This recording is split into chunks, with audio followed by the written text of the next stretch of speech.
লাগামহীন দখলে ঢাকার মানচিত্র থেকে হারিয়ে যাচ্ছে আদি বুড়িগঙ্গা নদী। 2 যুগের ব্যবধানে অস্তিত্বই প্রায় বিলীন। দখলদারদের বিরুদ্ধে ব্যবস্থা নেয়ার দাবি পরিবেশবিদদের। পাবনার মোবারকপুরে গ্যাসের সন্ধান মিললেও বাণিজ্যিকভাবে তা ব্যবহার নিয়ে সংশয়। আশানুরূপ চাপ নেই জানিয়ে কূপ খনন বন্ধ করে দিয়েছে বাপেক্স। এবং ভারত থেকে ব্যাপক হারে আমদানির কারণে দেশীয় পেঁয়াজের দাম নেমে এসেছে সর্বনিম্ন পর্যায়ে। মারাত্মক ক্ষতির মুখে দেশের কৃষকরা।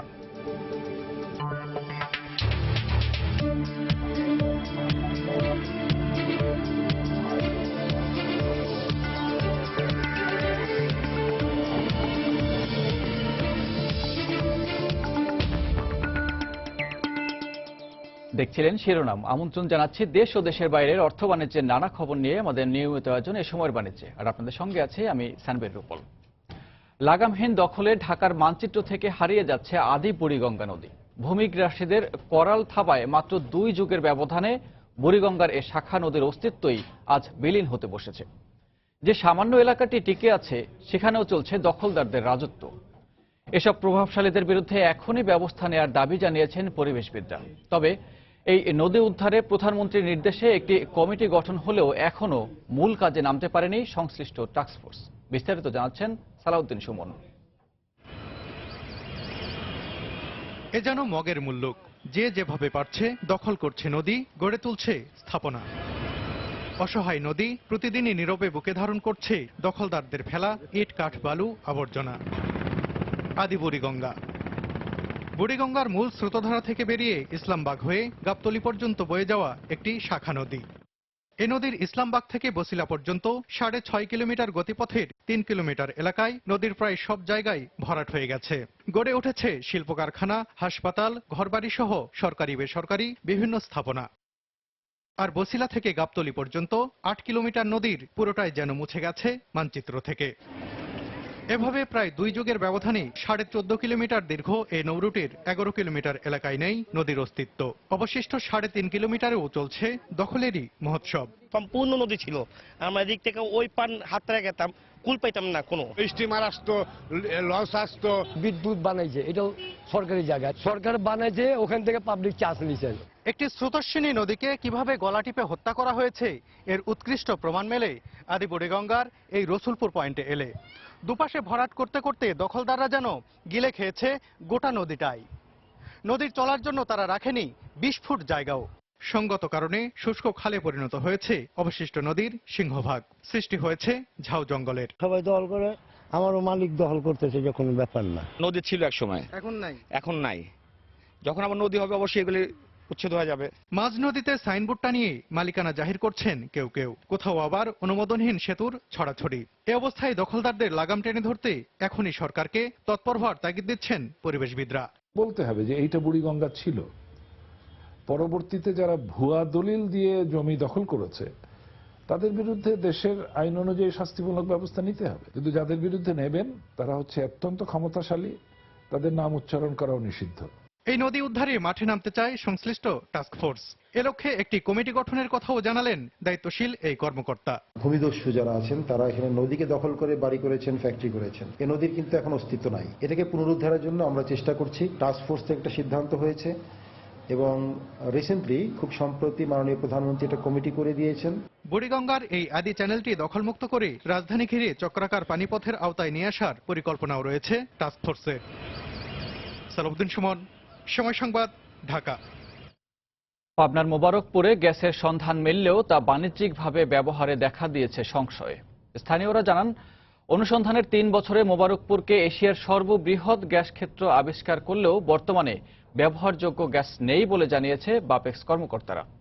এজন্য ত্রুটিপূর্ণ খনন ও কর্মকর্তাদের দায়িত্বে অবহেলাকে দুষছেন তারা। এদিকে এ বিষয়ে জানতে চাইলে কোনো মন্তব্য করতে রাজি হননি বাপেক্সের খনন কর্মকর্তা।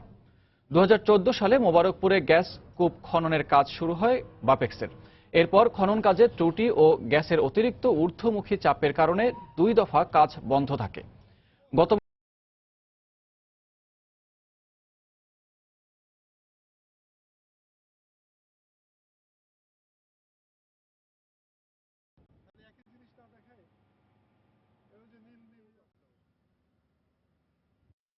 8,000 10,000 গ্যাসের চাপ। এখন গ্যাস আছে টুকটাক তুলতেছে, এখন কাজের গ্যাসই নাই। কিছু গ্যাস উৎপাদন করলো জ্বলাইলো, এখন তারা কাছে গ্যাস নেই। এর উদ্দেশ্যটা কি? গাড়ি ঘোড়া দিয়ে সব মালপাতি খসা খসা নিয়ে যাইতেছে। আর এর আগে শুনলাম যে আগুন দিয়ে সাহস পাচ্ছে না, গ্যাসের খুব চাপ। আমরা যতদূর লেভেলে কাজ করছি সেটা দেখছি। পরবর্তী পর্যায়ে কি সিদ্ধান্ত কি নিবে না নিবে সেটা হলো উপরওয়ালারা জানে। প্রতিবেশী দেশ ভারত থেকে ব্যাপক হারে পেঁয়াজের আমদানির কারণে মারাত্মক ক্ষতির মুখে পড়েছেন দেশের কৃষকরা। দেশীয় পেঁয়াজের ভরা মৌসুমে ভারতীয় পেঁয়াজের বাজারে সয়লাভ হয় দামও নেমে এসেছে সর্বনিম্ন পর্যায়ে। পাইকারি বাজারে বর্তমানে প্রতি কেজি দেশীয় পেঁয়াজের বিক্রি হচ্ছে মাত্র 9 থেকে 10 টাকা দরে। পতনশীল পণ্য হয় গুদামজাতের সুযোগ না থাকায় কম দামেই পেঁয়াজ বিক্রিতে বাধ্য হচ্ছেন কৃষক ও ব্যবসায়ীরা। বিস্তারিত জানাচ্ছেন কমল দে। দেশে প্রতি বছর 18 থেকে 20 লাখ মেট্রিক টন পেঁয়াজের চাহিদা থাকলেও এ বাজার অনেকাংশে আমদানি নির্ভর। বিশেষ করে ভারত থেকে আসা চাহিদার অন্তত 80% পেঁয়াজ। ফাল্গুন এবং চৈত্র মাসের পুরোটাই দেশীয় পেঁয়াজে বাজার সয়লাভ থাকে। এর মধ্যে আবার পেঁয়াজ আমদানি করায় মার খেয়ে যাচ্ছে দেশীয় পেঁয়াজের বাজার। এতে ক্ষতির মুখে পড়েছেন দেশের কৃষক। বাজারে পুষি বেশি কোনো রকমই লাভ থাকছে না, এই জন্য আমাদের পেঁয়াজ এইভাবে ঝাড়ি জঙ্গলে ফেলে রেখেছি। 10 টাকা 11 টাকা বিক্রি, তাহলে আমরা কি করি বাঁচবো? আর এই ফসল আগামীতে আমরা কিভাবে তৈরি করবো? আমার পেঁয়াজ পাইকি গেছে ফসল থেকে। এখন আমি পেঁয়াজ তুলতে হলে আমার মুনিশ লাগবে, আমি মুনিশ দিয়ে তুলতে গেলে আমার টাকা লাগবে। জমির পেঁয়াজ জমিতে থাক, আমি আর তুলবো না। যদি দাম হয় তাহলে তুলবো। এমনিতেই গত 1 মাসের বেশি সময় ধরে দেশের বাজারে পেঁয়াজের দাম তুলনামূলক কম ছিল। ফেব্রুয়ারি মাসের মাঝামাঝিতে এসে দাম আরো পড়তির দিকে। পেঁয়াজের অবস্থা এখন একদম সর্বনিম্ন পর্যায়ে। এখন ইন্ডিয়ার পেঁয়াজ বেশি আসতেছে। ইন্ডিয়ান কারণে আমাদের এই মেহেরপুরের পেঁয়াজটা বাজার পাচ্ছে না। দেশি যেটা আর তারপরে পেঁয়াজ ওগুলা ধরেন না 15-16, আর ইন্ডিয়ান পেঁয়াজ 14 টাকা 15 টাকা বর্তমান বাজার। এই অবস্থায় বর্তমানে পাইকারি বাজারে আমদানি মূল্যের চেয়ে কেজি প্রতি 1 থেকে 2 টাকা কমে পেঁয়াজ বিক্রি করতে হয় বিপাকে পড়েছেন ব্যবসায়ীরাও। মার্কেটটা ধরেন 14, 14.5 উপরে 15 টাকা এর মধ্যে ঘুরতেছে আর কি। তো যারা ইম্পোর্ট করতেছে, যারা এখানে আনতেছে, এদেরও লস, সেজন্য মালটা কম আসতেছে। এগুলি তো ফসলশীল মাল, এগুলি তো ধরে রাখুন যায় না, এই জন্য আমরা বাধ্য হয়ে বেচতে হয়। গাড়ি প্রতি তো 15-20 টাকা লস আছে। দেশের সবচেয়ে বড় পাইকারি বাজার চট্টগ্রামের খাতুনগঞ্জে রয়েছে পেঁয়াজের 50টির বেশি আড়ত, যেখানে প্রতিদিন 250 টনের বেশি পেঁয়াজ বিক্রি হয়। কমল দে, সময় সংবাদ, চট্টগ্রাম। ঋতু বৈচিত্র্যের প্রভাব পড়েছে রাজধানীর কাঁচা বাজারে। শীতকালীন সবজির তেমন একটা দেখা না পাওয়া গেলেও বাড়তে শুরু করেছে গ্রীষ্মকালীন সবজি। তবে সরবরাহ কম থাকায় দাম কিছুটা বেশি। নদীর মাছের দাম কিছুটা বেশি থাকলেও চাষের মাছ রয়েছে সহনীয় পর্যায়ে। তবে ঊর্ধ্বমুখী রয়েছে গরুর মাংস ও ব্রয়লার মুরগির দাম। ঋতু পরিবর্তনের সাথে সাথে পরিবর্তন হচ্ছে রাজধানীর সবজির বাজার। শীতকালীন সবজির তেমন একটা দেখা না মিললেও পাওয়া যাচ্ছে গ্রীষ্মকালীন সবজি। তবে বেশিরভাগ সবজির দামই রয়েছে ঊর্ধ্বমুখী। প্রতি কেজি পটল, ঝিঙ্গা, ঢেঁড়স, বরবটি বিক্রি হচ্ছে 60 থেকে 80 টাকায়। ক্রেতাদের অভিযোগ থাকলেও বিক্রেতাদের দাবি সরবরাহ কম। বেশি দিয়ে কিনতেছে, অনেক বেশি দিয়ে কিনতেছে। এটা 30 টাকা করে আমরা কিনতে পারি, 40 টাকা কিনতে পারি, যেটা 80 টাকা বা 70 টাকায় আমরা কিনতেছি। এখন দাম কমলে আমাদের জন্য তো অবশ্যই ভালো হয়, কারণ সবকিছুরই দাম বেশি। শীতের সবজিগুলো আমাদের এখন শেষের দিকে, গরমের সবজিগুলো আসতেছে, ওটার একটু দাম একটু বেশি। পটল এখন বর্তমানে 70 টাকা কেজি, এই ভেন্ডি 70 টাকা কেজি, চিচিঙ্গা 50 টাকা কেজি। হ্যাঁ, এভাবে গরমে 5-7টা আইটেম এখনো দাম কিছুটা কমে নেই। যখন আমদানি হবে তখন দাম কমবে। এদিকে মাছের বাজারে দেশি মাছের দাম কিছুটা বেশি থাকলেও সহনীয় পর্যায়ে রয়েছে চাষের মাছের দাম। ইলিশ ধরা নিষিদ্ধ থাকায় দামও ছিল কিছুটা বেশি। বিক্রেতারা বলছেন সরবরাহ বাড়লে কমার সম্ভাবনা রয়েছে দেশি মাছের দাম। দাম একটু আগের চাইতে বেশি, কম একটু দরকার, কমলে ভালো হয় আমাদের জন্য। আমরা যারা কলেজে পড়াশোনা করি, আমাদের কাছে তো এরকম অনেক বেশি অ্যামাউন্টের মাছ কেনার সামর্থ্য নাই, সেই হিসাবে অনেক বেশি দাম তো বেশি, সব জিনিসের দাম বেশি, মাছের দাম বেশি। এখন দেশি ইলিশ নাই, এখন সব বার্মা ইলিশ মাছ। এখন যেটা 1 কেজির উপরে, এটা 2000 টাকা কেজি। এদিকে মাংস ব্যবসায়ীদের ধর্মঘট স্থগিত করায় কমেছে মাংসের দাম। প্রতি কেজি গরুর মাংস বিক্রি হচ্ছে 480 থেকে 500 টাকায়, আর খাসির মাংস বিক্রি হচ্ছে 750 থেকে 800 টাকায়। কেজিতে 10 টাকা বেড়ে ব্রয়লার মুরগি বিক্রি হচ্ছে 160 টাকায়। মামুন আব্দুল্লাহ, সময় সংবাদ, ঢাকা। প্রতিবন্ধীদের অধিকার ও সুরক্ষায় আইন প্রণীত হলেও এর যথাযথ প্রয়োগ হচ্ছে না। ফলে স্বাস্থ্য ঝুঁকি ও ভোগান্তি পাচ্ছে দেশের প্রায় 16 লাখ প্রতিবন্ধী। সমাজসেবা অধিদপ্তরের পক্ষ থেকে তাদের জন্য নানা প্রকল্প হাতে নেওয়া হলেও সঠিক তদারকি নিয়ে প্রশ্ন আছে প্রতিবন্ধীদের নিয়ে কাজ করা বিভিন্ন বেসরকারি সংস্থার। ফলে সুবিধাবঞ্চিত বিশাল এই জনগোষ্ঠীকে মানব সম্পদে রূপান্তর করা সম্ভব হচ্ছে না বলে অভিযোগ সমাজ বিশ্লেষকদের। তাহিয়া রুবাইয়াত অপলার রিপোর্ট। প্রতিবন্ধী ব্যক্তির অধিকার ও সুরক্ষা আইন 2013 এর 16 ধারায় বলা হয়েছে, শিক্ষা ও কর্মক্ষেত্র সহ প্রযোজ্য সকল ক্ষেত্রে প্রতিবন্ধী ব্যক্তির প্রয়োজনীয় স্বাচ্ছন্দ্যের জন্য উপযোগী পরিবেশ ও ন্যায্য সুযোগ সুবিধা প্রাপ্তির ব্যবস্থা করতে হবে। এই আইনের 4 বছর পরও নেই তার যথাযথ বাস্তবায়ন। দেশের বেশিরভাগ সরকারি বেসরকারি প্রতিষ্ঠানে নেই প্রতিবন্ধী বান্ধব চলাচল ব্যবস্থা। 2-1 জায়গায় হুইলচেয়ার উপযোগী ঢাল চোখে পড়লেও তা ব্যবহারের উপযোগী নয়। রাস্তার পাশে যে ফুটপাথগুলো রয়েছে, পাশে ড্রেন থাকে, ড্রেনের উপরে অনেক সময় স্লিপার থাকে না, ফুটপাথ উঁচু নিচু থাকে, এক সময় উঠতে উঠতে দেখা যায় পাহাড়ের উপর উঠতেছি, আবার নামতে নামতে পাহাড় থেকে নামতেছি। হুইলচেয়ার ছাড়া তার চলার কোনো গতি থাকে না, কাজেই এক রাস্তা থেকে আরেক রাস্তায় যাতে সহজে ওঠা যায়, মনে মনে আবার এমন একটি ম্যাপ করে দেওয়া যায়, তাহলে আমার মনে হয় যে আমাদের যাতায়াত এবং রাস্তা চলাচলের ক্ষেত্রে, নিরাপদ চলাচলের ক্ষেত্রে বেশ সহায়তা হবে। সরকারের পক্ষ থেকে প্রতিবন্ধী বান্ধব ব্যবস্থার দাবি তোলা হলেও বাস্তবে ভিন্ন চিত্র তুলে ধরল বেসরকারি পক্ষ। অ্যাক্সেসিবিলিটির বাংলাদেশে কোথাও কিন্তু এটা নেই, আমাদের বাংলাদেশে প্রায় এটা জিরো। এটা এখনো আমাদের আত্ম উপলব্ধির ভিতরে আসে নাই, পলিসি মেকারদের আত্ম উপলব্ধিতে আসে নাই। পাবলিক প্লেস নয়, কিন্তু জনগণের জন্য উন্মুক্ত এই ধরনের যে কোনো স্থাপনাতেই অভিগম্যতা, অ্যাক্সেসিবিলিটি থাকবেই প্রতিবন্ধী মানুষের জন্য। ইতিমধ্যে যেটাতে অ্যাক্সেসিবিলিটি ছিল না, সেখানে অ্যাক্সেসিবিলিটি ডেভেলপ করার কাজ করা উচিত। সমাজ বিজ্ঞানীরা মনে করেন, অবকাঠামোগত কারণে স্বাচ্ছন্দ্যে ও নিরাপদে চলাচল করতে না পারায় দেশের উন্নয়ন কর্মকাণ্ডে পিছিয়ে পড়ছে অধিকাংশ প্রতিবন্ধী ব্যক্তি। রাস্তাঘাট নেই, পর্যাপ্ত পরিমাণ আমাদের ফুটপাত নেই। যে লোকটা প্রতিবন্ধী, মিনিমাম যে দক্ষতাটা দরকার, যেটা এমপ্লয়মেন্ট মার্কেটে যাওয়ার জন্য কিংবা ইনফ্রাস্ট্রাকচারের যে ফ্যাসিলিটিসগুলো নেওয়ার জন্য, সেটা তার নাই। শত প্রতিবন্ধকতাকে জয় করে প্রতিবন্ধী ব্যক্তিরাও চায় জীবন এবং স্বপ্নের পথে হাঁটতে। তবে সেই পথকে সুন্দর করতে প্রয়োজন একটু বাড়তি সুযোগ সুবিধার। আর সমাজ বিশ্লেষকদের মতে, সরকারের পক্ষ থেকে প্রতিবন্ধী ব্যক্তিদের পর্যাপ্ত সুযোগ সুবিধা নিশ্চিত করা হলে বিশাল এই জনগোষ্ঠীকে জনসম্পদে রূপান্তর করা সম্ভব হবে। তাহিয়া রুবাইয়াত অপলা, সময় সংবাদ, ঢাকা। এই সময় বাণিজ্যে আরও থাকছে। কুয়াকাটা সমুদ্র সৈকতকে ঘিরে দিন দিনই বাড়ছে পেশাদার ফটোগ্রাফারের চাহিদা, সৃষ্টি হচ্ছে নতুন কর্মসংস্থান।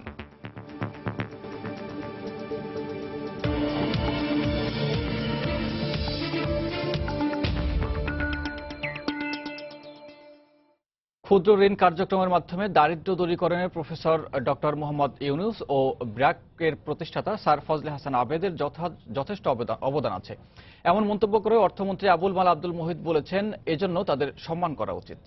বৃহস্পতিবার রাজধানীর আগারগাঁয়ে এলজিআইডি ভবনে সোশ্যাল ডেভেলপমেন্ট ফাউন্ডেশনের আধুনিক ঋণদান কর্মসূচির উদ্বোধনী অনুষ্ঠানে অর্থমন্ত্রী কথা বলেন। এ সময় গ্রামীণ ব্যাংকের ঋণ বিতরণ ও পরিশোধের বর্তমান ব্যবস্থার পরিবর্তন প্রয়োজন বলে তিনি মন্তব্য করেন। অনুষ্ঠানে বিশ্বব্যাংকের কান্ট্রি ডিরেক্টর চিমিয়াও ফান বাংলাদেশের ক্রমবর্ধমান অর্থনৈতিক অগ্রগতির প্রশংসা করে বলেন, অতি দরিদ্রের সংখ্যা কমিয়ে আনা বাংলাদেশের জন্য বর্তমানে একটি বড় চ্যালেঞ্জ। টেকসই প্রবৃদ্ধি নিশ্চিত করতে গ্রামে অতি দরিদ্রের সংখ্যা কমাতে কার্যকর পদক্ষেপ গ্রহণের পাশাপাশি খাদ্য নিরাপত্তা নিশ্চিত করতে হবে।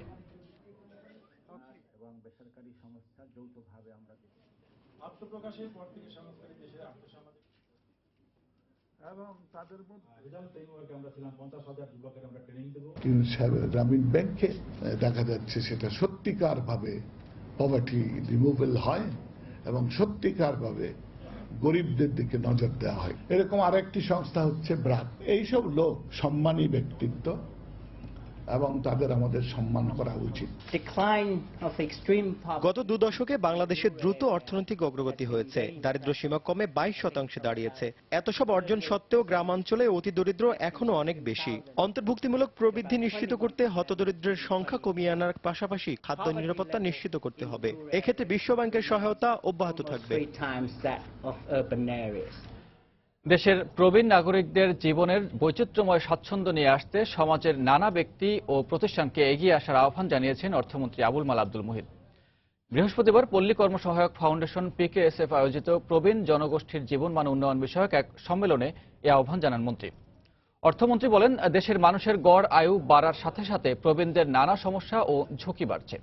দেশের 20টি ইউনিয়নে 31,000 প্রবীণকে পরিচালিত পিকেএসএফ এর কার্যক্রমের প্রশংসা করেন অর্থমন্ত্রী।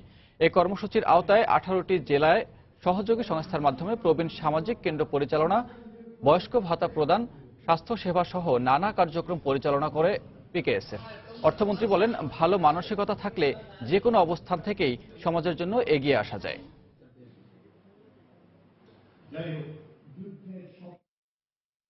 মুনাফালোভী সচ্ছল ব্যক্তি বা কোনো এনজিও প্রতিষ্ঠান যাতে সঞ্চয়পত্রের সুবিধা না পায়, মাঠ পর্যায়ে সঞ্চয় কর্মীদের সেদিকে লক্ষ্য রাখার নির্দেশ দিয়েছেন এনবিআর এর চেয়ারম্যান নজিবুর রহমান।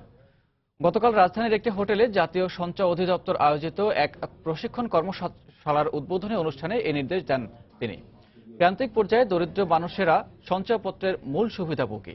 এই সুবিধা পেতে সাধারণ মানুষকে যাতে ভোগান্তিতে পড়তে না হয় সেজন্য সঞ্চয় কর্মীদের আন্তরিকভাবে কাজ করার আহ্বানও জানান এনবিআর চেয়ারম্যান।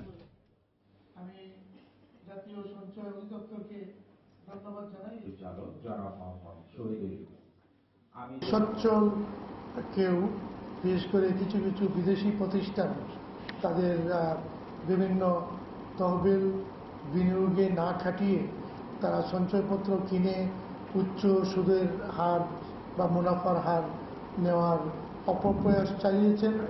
সেটা সঞ্চয়ের যে পরিকল্পনা, সেই পরিকল্পনাকে ব্যাহত করছে। আমি এই বিষয়ে আপনারা যারা সঞ্চয়পত্র সেবা জনগণের কাছে পৌঁছে দেন তাদেরকে খেয়াল রাখার জন্য আমি অনুরোধ করছি। বাংলাদেশ উন্নয়ন গবেষণা প্রতিষ্ঠান বিআইডিএস-কে আরও শক্তিশালী ও যুগ উপযোগী করতে বিআইডিএস আইন 2017 প্রণয়ন করা হয়েছে। নতুন আইনের আওতায় চলতি শিক্ষাবর্ষেই উন্নয়ন অর্থনীতি, আর্থিক ব্যবস্থাপনা ও রাজস্ব ব্যবস্থাপনা বিষয়ে স্নাতকোত্তর কোর্স করা হবে বলে জানিয়েছেন পরিকল্পনা মন্ত্রী আহমদ মুস্তফা কামাল। বৃহস্পতিবার নতুন আইন প্রণয়ন উপলক্ষে আয়োজিত এক সংবাদ সম্মেলনে একথা জানান পরিকল্পনা মন্ত্রী। এটাকে আরো যুগ উপযোগী করে আমাদের এখনকার যে নিড এটাকে মিট করার জন্য গতকাল আমরা সংসদে একটি আইন পাশ করেছি। 74-এর যে আইনটি ছিল সেই আইনটিকে আমরা ঠিক রেখেছি। আগে ইংরেজিতে ছিল, এখানে বাংলা করা হয়েছে। দুটি জায়গায় আমরা একটু পরিবর্তন নিয়ে আসছি। প্রতিষ্ঠানটিকে চালাবার জন্য আমাদের ট্রাস্টি বোর্ড আছে, সেই বোর্ডে 14 জন সদস্য ছিলেন, এখন আমরা 15 জন করেছি। শক্তিশালী ভূমিকা আমরা বিআইডিএস-কে পাবো, আর আমাদের অর্থনীতির গতিবেগ আমি মনে করি যে তাদের হাত ধরে আরো বেশি গতিশীল হবে। সমুদ্র সৈকতে ঘুরতে গিয়ে সবাই চান নিজের প্রিয় মুহূর্তটিকে সারা জীবনের জন্য ধরে রাখতে। তাই পর্যটকদের কাছে দিন দিনই বাড়ছে পেশাদার ফটোগ্রাফারের চাহিদা। এর ফলে পর্যটন এলাকা ঘিরে অনেক বেকার যুবকের জন্য সৃষ্টি হচ্ছে নতুন কর্মসংস্থান। কুয়াকাটা ঘুরে এসে ইমতিয়াজ আহমেদের রিপোর্ট। বালুকাময় সমুদ্র সৈকত আর নীল জলরাশির সমুদ্র সফেন। অবসর কাটানোর কথা ভাবলে এমন দৃশ্যই কল্পনায় আসবে যে কারো। সাথে সেই প্রিয় মুহূর্তটিকে ধরে রাখতে পারলে আনন্দের মাত্রাটা বেড়ে যাবে কয়েক গুণ। প্রযুক্তির এই যুগে ক্যামেরার বদৌলতে সেই সুযোগ এখন অনেকটাই হাতের কাছে। নিজের ক্যামেরা থাকুক আর নাই থাকুক, সেই প্রত্যাশা পূরণে সমুদ্র সৈকতই পাওয়া যাবে পেশাদার ফটোগ্রাফারদের। কুয়াকাটা সমুদ্র সৈকতে হলুদ পোশাক পরা ক্যামেরা হাতে এরকম পেশাদার ফটোগ্রাফারদের দেখা মিলবে হরহামেশাই। প্রিয়জনের সাথে আনন্দময় মুহূর্তটিকে ক্যামেরার সেন্সরে ধরে রাখতে পারেন যে কোনো পর্যটক। বিশেষ মুহূর্তগুলা স্মরণ করার জন্য, মনে করার জন্য ছবি তোলাটা মনে রাখার জন্য খুব ভালো একটা জিনিস। ওরা যখন তোলে তখন দেখা যায় মানুষ মনে করে যে না এটা মনে হয় তোলা ঠিক না, কিন্তু যখন ওর কাছ থেকে যখন ছবিটা নিয়ে আসা হয় তখন দেখে, তখন তো স্মৃতিটা আজীবন একটা স্মৃতি ধরে রাখা গেল। অনেকে শখের বশে, আবার কেউ বা আয়ের উৎস হিসেবে বেছে নিয়েছেন এই পেশাকে। তবে কুয়াকাটা সমুদ্র সৈকতে ছবি তোলার মাধ্যমে এই কর্মসংস্থান সৃষ্টি হয়েছে শতাধিক বেকার যুবকের। ছোট থেকে আমার একটা আশা ছিল যে আমার ফটোগ্রাফি করা, এটা আমার খুব ভালো লাগে। এই জন্য কুয়াকাটাতে আমি দীর্ঘ 2-3 বছর ধরে ফটোগ্রাফি করছি। যা টুরিস্ট দূর থেকে আসে তারাই দুই একটা সিনারি নিয়ে যায়, আমাদের তোলা সুন্দর হয়, যারা আসে তারাই দুই একটা নেয়। আমরা অনেকগুলো তুলি, তোলার পর তাদের যেটা চয়েস হয় ওইটা তারা নিয়ে যায়। একটি ছবি আপনার বর্তমান মুহূর্তটিকে ধারণ করে রাখবে সারা জীবনের জন্য। কুয়াকাটা সমুদ্র সৈকতে এসে যে কোনো পর্যটকই এরকম ছবি তুলতে পারেন পেশাদার ফটোগ্রাফারদের মাধ্যমে। এর ফলে একদিকে এসব ফটোগ্রাফারদের যেমন কর্মসংস্থান সৃষ্টি হচ্ছে, অন্যদিকে তেমনি পর্যটকরাও নিজের আনন্দময় মুহূর্তটিকে ধারণ করতে পারছেন সারা জীবনের জন্য। কুয়াকাটা সমুদ্র সৈকত থেকে ইমতিয়াজ আহমেদ, সময় সংবাদ। আদালতের নির্দেশের পরও হাজারীবাগ থেকে সাভারে ট্যানারি স্থানান্তর না করায় 154টি কারখানাকে জরিমানার বকেয়া 30 কোটি 85 লাখ টাকা রাষ্ট্রীয় কোষাগারে জমা দেওয়ার নির্দেশ দিয়েছেন হাইকোর্ট। আগামী 2 সপ্তাহের মধ্যে ক্ষতিপূরণের এ টাকা পরিশোধ করতে হবে। এদিকে জরিমানার টাকা পরিশোধ করার পাশাপাশি আইনি লড়াই চালিয়ে যাওয়া হবে বলে জানিয়েছেন ট্যানারি মালিকরা। পরিবেশ রক্ষায় 2001 সালে হাজারীবাগের ট্যানারি কারখানাগুলো সাভারে স্থানান্তরের রায় দিয়েছিলেন উচ্চ আদালত, যে রায় আপিল বিভাগেও বহাল থাকে।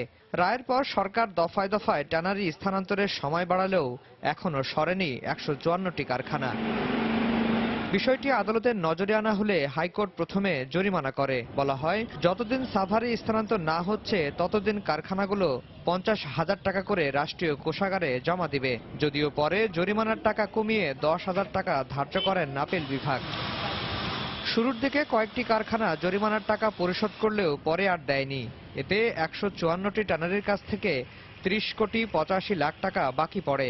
বকেয়া এ টাকা আগামী 2 সপ্তাহের মধ্যে পরিশোধের নির্দেশ দিয়েছেন উচ্চ আদালত। আমরা আবেদন জানিয়েছি আদালতকে যে তাদেরকে এই ইন্ডাস্ট্রি ইলেকট্রিসিটি বন্ধ করে দেওয়া হোক, অথবা তাদের ব্যক্তিগত হাজির হতে দেওয়া হোক, অথবা অর্থগুলো দ্রুত পরিশোধের নির্দেশনা দেওয়া হোক। আদালত শুনানি শেষে নির্দেশ দিয়েছেন এই 30,85,00,000 টাকা আগামী 2 সপ্তাহের মধ্যে সরকারি কোষাগারে জমা দেওয়ার জন্য নির্দেশ দিচ্ছেন। যদি দেওয়া না হয় তাহলে তাদের বিরুদ্ধে সিরিয়াস কনসিকুয়েন্স তাদের ফেস করতে হবে, আদালত আদেশে সেটি বলেছেন। এদিকে জরিমানার টাকা পরিশোধ করার পাশাপাশি আইনি লড়াই চালিয়ে যাওয়ার কথা বলছেন ট্যানারি মালিকরা। সর্বোচ্চ আদালতের যে নির্দেশে যে টাকাগুলো আমাদের জমা দেওয়ার দরকার, সেটা তো অবশ্যই আমাদের একটু আর্থিক চাপ পড়বে, কিন্তু আদালতের নির্দেশ পরিবেশ দূষণের দায় দিতেই হবে, এটার কোনো বিকল্প নাই। সাভারে ট্যানারি শিল্পের জমির দাম নির্ধারণ এবং জমি হস্তান্তরে বিসিকের সময়ক্ষেপণের কারণেই চামড়া কারখানা স্থানান্তরে বিলম্ব হচ্ছে বলে দাবি ট্যানারি মালিকদের। আফজাল হোসেন, সময় সংবাদ, ঢাকা। দর্শক, বঙ্গবন্ধু আন্তর্জাতিক সম্মেলন কেন্দ্রে চলছে অবকাঠামো উন্নয়ন মেলা। এই মুহূর্তে সেখানে রয়েছেন সহকর্মী শুভ খান। আমরা সরাসরি যোগ দিচ্ছি তার সাথে।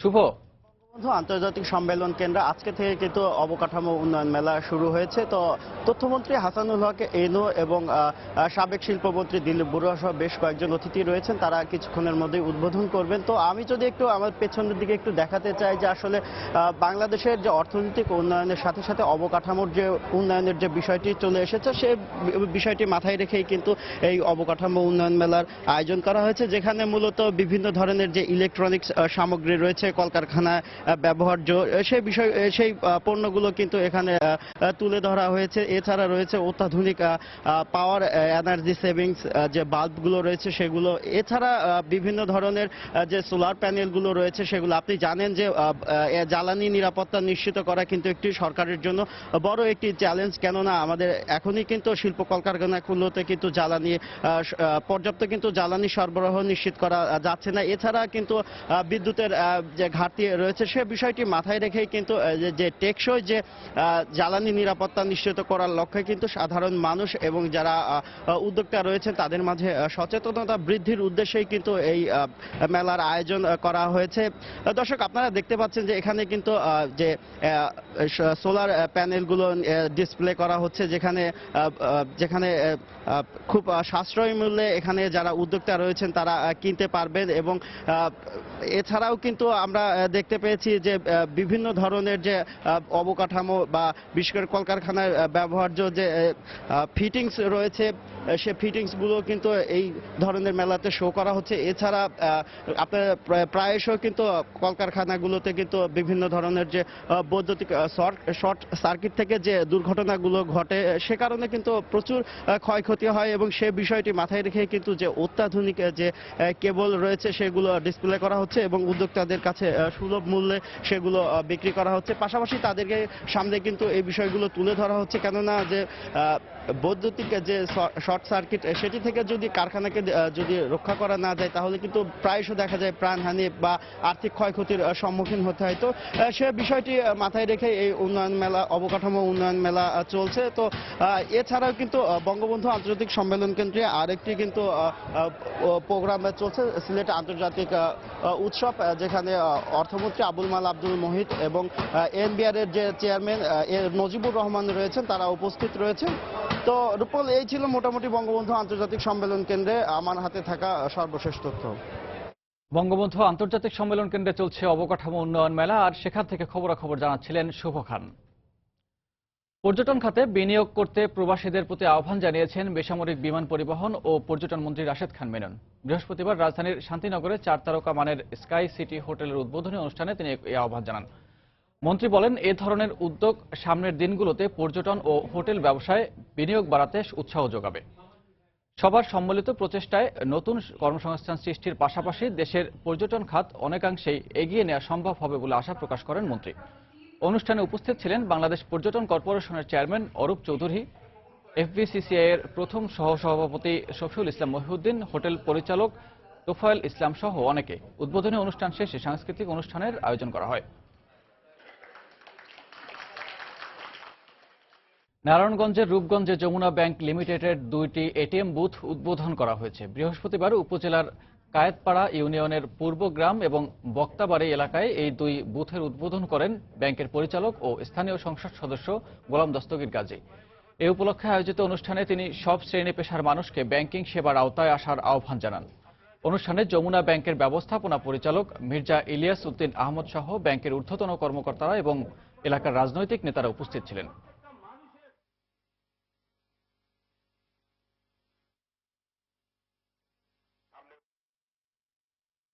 এবার দেশের বাইরের অর্থ বাণিজ্যের খবর।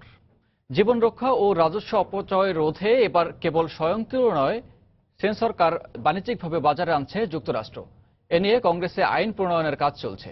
তবে অত্যাধুনিক এই গাড়ি যুক্তরাষ্ট্রের শ্রমবাজারে ব্যাপক নেতিবাচক প্রভাব ফেলবে বলে আশঙ্কা সংশ্লিষ্টদের। যুক্তরাষ্ট্র থেকে টিএম মামুনের তোলা ছবিতে এবং সিয়াবুদ্দিন কিসলুর পাঠানো তথ্য নিয়ে ডেস্ক রিপোর্ট। সম্প্রতি যুক্তরাষ্ট্রের ওয়াশিংটন ডিসিতে নানা মডেল ও বাহারি ডিজাইনের প্রায় শতাধিক সেন্সর কার প্রদর্শনীর আয়োজন করা হয়। এই গাড়িগুলো ট্রাফিক সিগন্যাল থেকে শুরু করে তুষারপাতের পিচ্ছিল, খানাখন্দকে ভরা রাস্তা, ব্রিজ, অন্য গাড়ির সঙ্গে সংঘর্ষের আশঙ্কার মতো বিষয়গুলো আগেই সতর্ক করবে চালককে, এমনকি থেমে যাবে নিজে থেকেই।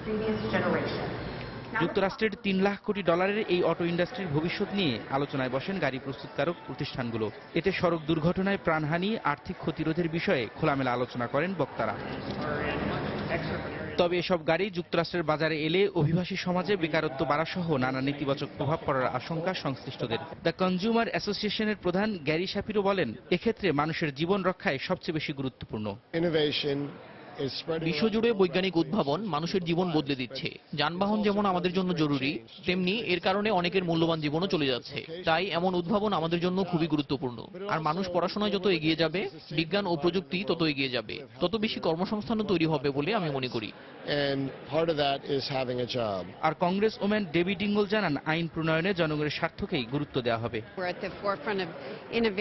প্রযুক্তির উন্নয়ন হলে অর্থনীতির উপর প্রভাব পড়বেই, সেই সঙ্গে প্রযুক্তির কিছু সুবিধাও রয়েছে। তবে অবশ্যই আমরা জনগণের মতামতকে সবচেয়ে বেশি গুরুত্ব দেব। এক্ষেত্রে বেকারত্বের উপর কিভাবে প্রভাব ফেলছে, কিভাবে বেকারত্বের হার আরো কমানো যায়, সেটাকেও আমরা গুরুত্ব দেব। প্রযুক্তি প্রতিষ্ঠান হারম্যানের নির্বাহী পরিচালক দীনেশ পালোয়ারি জানান, অত্যাধুনিক প্রযুক্তি সম্পন্ন এই গাড়ি ব্যবহারের জন্য বাংলাদেশ এখনো প্রস্তুত নয়। বাংলাদেশ সহ ওই অঞ্চলের দেশগুলোতে সড়ক দুর্ঘটনায় ব্যাপক প্রাণহানি ও ক্ষয়ক্ষতি হয়ে থাকে। এছাড়া দীর্ঘ যানজটের কারণে রাস্তাতেই অনেক সময় চলে যায়। এই প্রযুক্তির গাড়িগুলো যানজট দূরীকরণে ভূমিকা রাখবে। ঢাকা, মুম্বাই সহ এশিয়ার অনেক শহরে যোগাযোগ ব্যবস্থার তেমন উন্নয়ন হয়নি। ওইসব শহরগুলোর প্রযুক্তিগত দিক থেকে আরো প্রস্তুতি নিতে হবে। নির্মাতা প্রতিষ্ঠানগুলো বলছে, যুক্তরাষ্ট্রে এসব গাড়ি ব্যবহারে বছরে প্রায় 40,000 জীবন রক্ষা পাবে, আর রাজস্ব খরচ কমবে প্রায় $100 কোটি। সময় সংবাদ, ওয়াশিংটন ডিসি, যুক্তরাষ্ট্র। মার্কিন যুক্তরাষ্ট্রের নাগরিকদের বিনা ভিসায় ইউরোপীয় ইউনিয়ন ভ্রমণের সুযোগ বাতিলের আহ্বান জানিয়েছেন ইউরোপীয় ইউনিয়নের সংসদ সদস্যরা। জোটের 5টি দেশের নাগরিকদের বিনা ভিসায় আমেরিকা সফরের উপর বিধিনিষেধ আরোপের প্রেক্ষাপটে পাল্টা এই ব্যবস্থা নেয়ারও আহ্বান জানানো হল। ইউরোপীয় সংসদের এক বিবৃতিতে বলা হয়, বুলগেরিয়া, ক্রোয়েশিয়া, সাইপ্রাস, পোল্যান্ড এবং রোমানিয়ার নাগরিকরা বিনা ভিসায় আমেরিকায় ঢুকতে পারেন না, অথচ মার্কিন নাগরিকরা বিনা ভিসায় ইউরোপীয় ইউনিয়নে সফর করতে পারে। মার্কিন নাগরিকদের জন্য বিনা ভিসায় ইউরোপীয় ইউনিয়নের সফরের সুযোগ সাময়িকভাবে প্রত্যাহারের পদক্ষেপ নেয়ার লক্ষ্যে নির্দেশনা দিয়েছেন তারা। এই নির্দেশনায় 12 মাসের জন্য বহাল করতে ইউরোপীয় কমিশনকে নির্দেশনা দেওয়া হয়।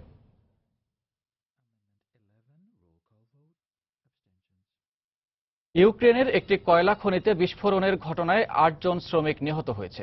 ওই দুর্ঘটনায় বেশ কয়েকজন আহত হওয়ার পাশাপাশি নিখোঁজ রয়েছে অন্তত 20 খনি শ্রমিক। স্থানীয় সংবাদ মাধ্যম জানায়, বৃহস্পতিবার দেশটির পশ্চিমাঞ্চলীয় লবিব এলাকায় একটি কয়লা খনিতে অন্তত 34 জন শ্রমিক 550 মিটার গভীরে কয়লা উত্তোলনের কাজ করছিল।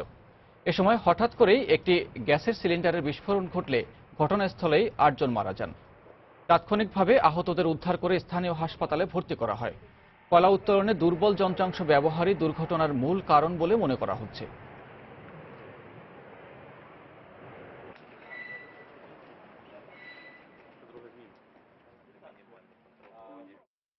আবারও জানিয়ে দিচ্ছি এ সময়ের বাণিজ্যের শিরোনাম। লাগামহীন দখলে ঢাকার মানচিত্র থেকে হারিয়ে যাচ্ছে আদি বুড়িগঙ্গা নদী। 2 যুগের ব্যবধানে অস্তিত্বই প্রায় বিলীন। দখলদারদের বিরুদ্ধে ব্যবস্থা নেয়ার দাবি পরিবেশবিদদের। পাবনার মোবারকপুরে গ্যাসের সন্ধান মিললেও বাণিজ্যিকভাবে তা ব্যবহার নিয়ে সংশয়। আশানুরূপ চাপ নেই জানিয়ে কূপ খনন বন্ধ করে দিয়েছে বাপেক্স। এবং ভারত থেকে ব্যাপক হারে আমদানির কারণে দেশীয় পেঁয়াজের দাম নেমে এসেছে সর্বনিম্ন পর্যায়ে। মারাত্মক ক্ষতির মুখে দেশের কৃষকরা। এই ছিল এই সময়ের বাণিজ্যে। যে কোনো খবর পেতে ভিজিট করুন সময়নিউজ.tv আর সঙ্গে থাকুন সময়ের।